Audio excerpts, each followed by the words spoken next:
Dito ako nakatira sa tabi ng release. At ito ang aming sasakyan kung kami pupunta sa palengke, tinatawag na trolley. Marami ang nakakasakay din doon, 10 tao. Wala ibang masasakyan dito kundi yon. At dito naman sa tabi ng release may tanim akong mga puno ng langka, puno ng mangga, puno ng papaya, at meron ding ibang mga gulay na nakatanim, talbos ng kamote, ganoon. At yun ang maliliit ang bunga ng isang papaya at sobrang init, hindi makabunga ng maganda. Meron naman akong isang puno ng langka. Ayan.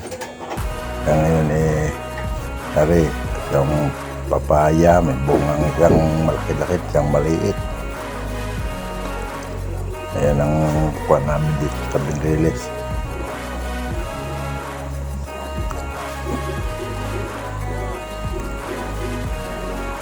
Ayan, may mga tanim na malunggay.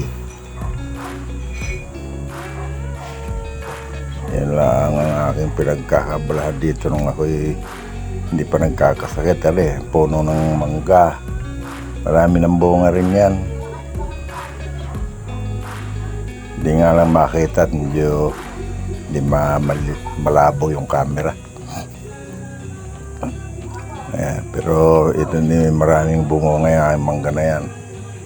Marami nang hihingi diyan. Hindi na hindi ko may pinagbibili. Ayan, mataas na yan, puno na yan. Ayan maraming bunga. At yung puno ng langka, ayan madami na rin bunga. Siya bata pa, punong yan ng langka, pero bumunga na.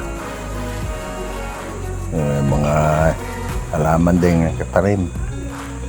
Kung anong pwede itanim sa tabi ng release, pwede tanim yan.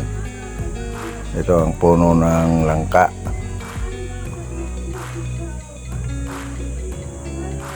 Ayan, malunggay.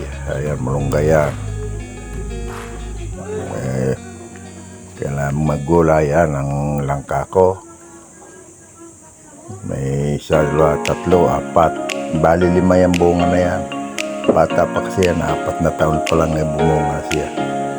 Maganda ang natanim ang lupa. Yan, ngayon ang problema lamang, meron kami ditong medyo may problema at kami pinaalis na dito sa tabi ng release. Lahat ng nakatira dito sa tabi ng release ay kailangang i-relocate. Kasi ayusin itong release para makabiyahe ang iba pang tren. Kasi sa ngayon,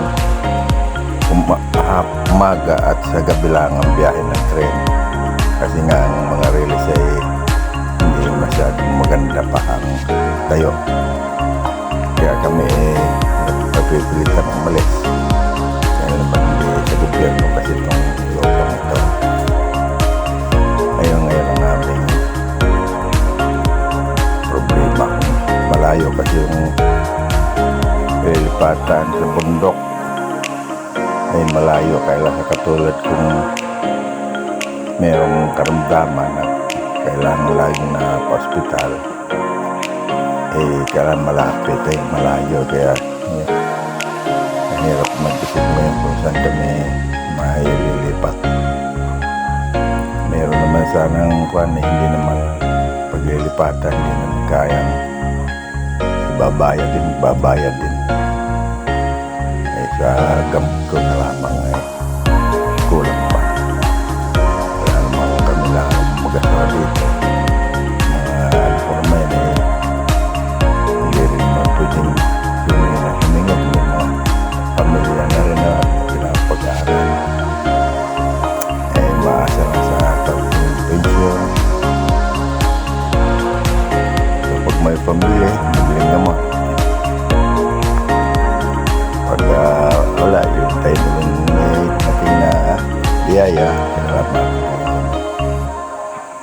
Nanghihinaling ako sa mga punong yan.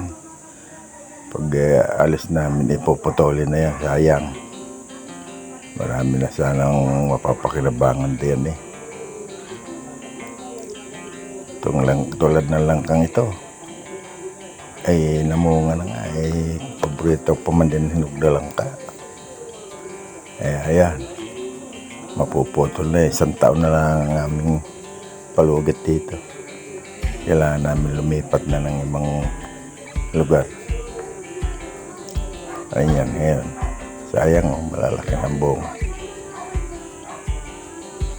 Kaya ngayon kami naghahanap ng malilipatan, malapit-lapit. Yung madaling tulad ko na minsan madalas na sumpungin, kailangan madalas sa ospital. Ayun. Kaya namumroblema ngayon kung paano makakasurvive dito sa buhay na ito. Kaya kailangan mag-iingat para huwag na laging ma-ospital. Sayang nga itong mga punong ito pinagsikapan kong itanim na noon. Kaso nagkasakit ako. Yan, ito may avocado itong isang punong ito. May bunga na rin yan. Sayang. Pag-alis namin puputulin lang yan ng mga taga-PNR. Dahil tatayo ng magandang release. Lahat naman kami dito sa lahat ng nasa katira-tabing release ay lilipat. Meron ng nakalaang lupa doon paglilipatan kaso babayaran din. Malayo pati. Kailangan malapit lang sa highway. Malayo kasi sa highway yung paglilipatan sa amin. Sa tulad kong laging may sakit, kailangan laging nasa ospital. Kailangan malapit sa highway. Madaling makakuha ng sasakyan kung sakali mang mapunta sa ospital. Madaling makakuha ng sasakyan. Lalo na kung alanganing oras sa ating gabi na atake ako. Ang hirap pag malayo sa kalsada. Baka hindi na ako umabot sa ospital pag ganitong lagi na madalas nang inaatake ng aking sakit. Yeah, sana makakita kami ng malilipatan na malapit-lapit lang sa kalsada para madaling makakuha ng sasakyan. Lalo pag tuwing isang buwan kailangan magpasikap. Ay kung minsan hindi makalakad, ay ayun, kailangan may taga-usong. Ay kung malayo sa highway ay hindi ay makakasakay. Hirap ng mga magbubuhat, binubuhat pa ako sana may makita kaming matitirhan para malapit sa ospital. Sayang nga itong mga punong ito. Pag nakaalis na kami dito, puputulin na lahat to. Ayan mga avocado namumunga na. Ayun, tulad na duman yung trolley. Ayan ang aming kuwan dito, pinaka sasakyan papuntang palengke.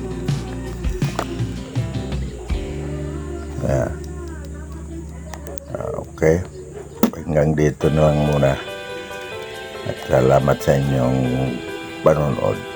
Sana masuportahan nyo itong maliit kong channel. At subscribe po.